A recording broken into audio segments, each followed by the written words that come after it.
Hey guys, it's Max. We just got in the brand new 8th generation iPad.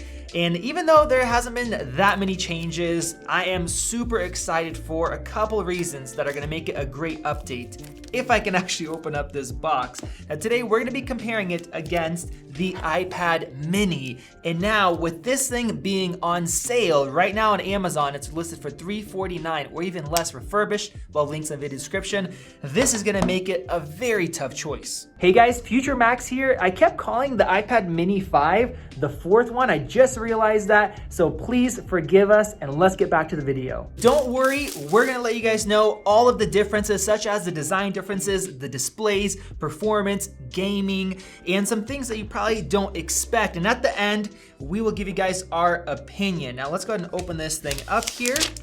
And it looks identical to the previous 10.2 inch, which has that larger display compared to before. This is a huge surprise. This is shocking that with the budget iPad, they are including the 20-watt USB Type-C charger with that cable as well. This is typically about $50 to buy separately. And with the iPad mini, just like the previous budget iPads, it comes with this 12-watt USB Type-A charger. I was not expecting that to come with Apple's budget tablet. It's gonna make it charge much faster and you can use it for your iPhone as well. Now let's talk about the exterior differences. As you guys could see, the iPad Air 10.2 inch, the budget one, is much larger. In fact, if I flip it over here and I flip over my iPad mini, it will actually fit inside of the screen and it's actually smaller all around. So even though 7.9 to 10.2 doesn't sound like a big difference, it definitely is. Now the mini also has thinner bezels on the side over here, and it's also a little thinner as well. As far as comfort in the hand, the iPad mini is definitely more comfortable because it's a lot smaller. But with that said, I feel like I would expect a bigger weight difference between the two. The larger one doesn't feel that much heavier. We'll put both weights right over there for you guys to see. The design is basically the same with the same Touch ID buttons, the same speaker placements, which we'll do a speaker test here in just a bit. The only other exterior difference is that the iPad 10.2 inch has this smart connector, and that means that you can pair it with a keyboard that even has a trackpad. This is our Logitech Combo Touch, and it basically becomes a laptop replacement. We reviewed this keyboard. It works fantastic. The trackpad works really well because it's using that smart connector. It is something that works well, and it's something that you can't get with the iPad mini 4. And just like last year, you still get the same Apple Pencil support for both. Now let's get into the displays, and believe me, apart from the screen size, there are a ton of differences, and we'll show you guys what that is. First, let me give a shout out to our merch. You guys can check out the super comfortable premium Max Tech tee in our merch shelf, along with hoodies, masks, and a ton of other great stuff. Thank you guys for your support.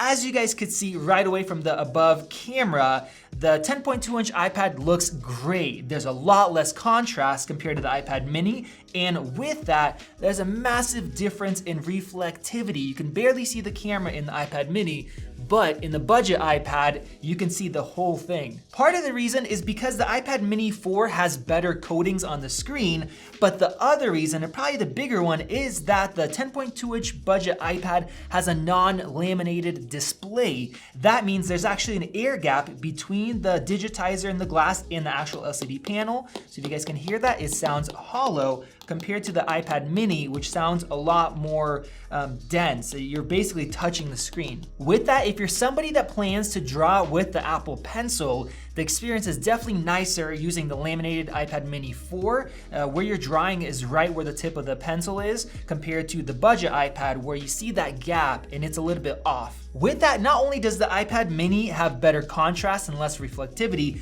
but the colors are better as well because it supports P3 wide colors. As you could tell by this example, you actually see the logo inside because it could show extra colors, whereas the budget iPad, it doesn't show that at all. Along with that, the budget iPad also is missing out on True Tone, so the iPad mini will switch the white balance, the color temperature of the screen depending on your environment, which also is nice. I do have to say though, if you're somebody that's gonna be drawing and you care about that, it's kind of a difficult choice because you have better colors and contrast, better kind of support and feel versus larger size. And I think I personally would want the larger size if I was drawing. As far as brightness and sharpness, the iPad mini is very slightly brighter. They're both rated at 500 nits, but I could tell it's a little brighter. And along with that, it's also sharper as well. This has 326 ppi compared to 264. All the text looks perfectly crisp. It's also, on the smaller screen here compared to the budget iPad where you could tell it's not as sharp. It's definitely not bad, especially at normal viewing distances. But if you look closer, you could tell the difference. And now let's compare the speakers. Put on your best set of headphones. We'll take a listen. I'll give you guys my opinions.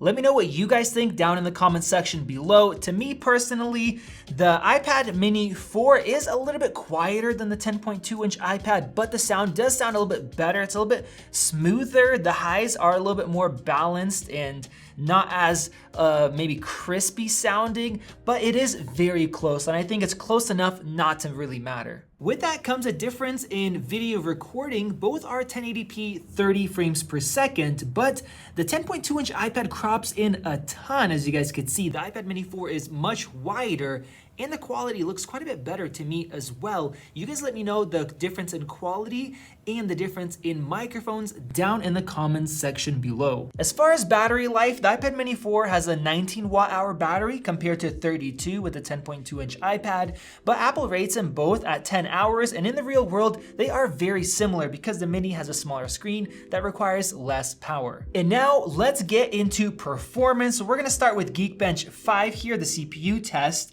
And I'm gonna start the test here, and I can also mention that both of these have 3 GB of RAM. Now, when we did this comparison last year, this is where the iPad really started falling behind because it had a really old processor, the A10.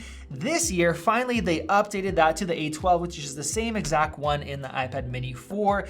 The CPU performance a lot better, and then the graphics, which we'll test here, is also a lot better. And here we have the scores. The single core is actually identical at 1114. The multi-core, the iPad mini 4 beats it out by just a little bit, but there are variances each time that you run it, so they're basically the same. They have the same processor, and this performance is great. The previous 7th generation, 10.2, was basically half the performance in multi-core, and that really limited it. Now let's go ahead and do our graphics test. And as far as metal scores, we have 5300 on both, which is fantastic. iPadOS 14 also improved the metal performance, and the 10.2-inch iPad is about twice as good as the previous one last year, and that was a big reason why we told a lot of people to get the mini instead of the budget iPad, is graphics performance. Now, as far as gaming, you guys can see some footage here. The previous 10.2-inch iPad really struggled. Not only did the graphics look worse, but we had drop frames, we had stuttering, and it wasn't a great experience.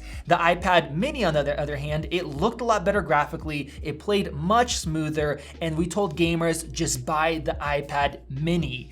This time around, they have the same chips, so that's where it gets a little bit more difficult. The iPad mini is a little bit more comfortable in the hand to game, but with the larger one, you have this really nice large display that's a lot more immersive. If I had to choose one for gaming, personally, I would go for the 10.2-inch iPad as an adult. I like the larger display. Now, if you're buying one for a teenager or especially for a kid, I think the iPad mini might be better. It's a lot more comfortable, and they're gonna have a fine time with the smaller display. Now, I'll give you guys my final conclusion as well, but first, let's talk about the other specs and the prices. As far as pricing, the iPad mini comes in at $400 compared to $329 for the 10.2-inch, but that is the MSRP. Prices do go down, and as I mentioned, right now you could buy a brand new iPad mini 4 for $349, barely any more than the 10.2-inch. With that said, the budget iPads always go down after a bit,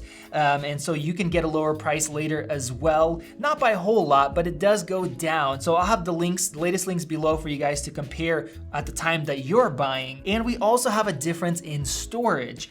The base 10.2 inch comes with 32 gigs of storage compared to 64 on the iPad mini, which is nice to have that extra storage.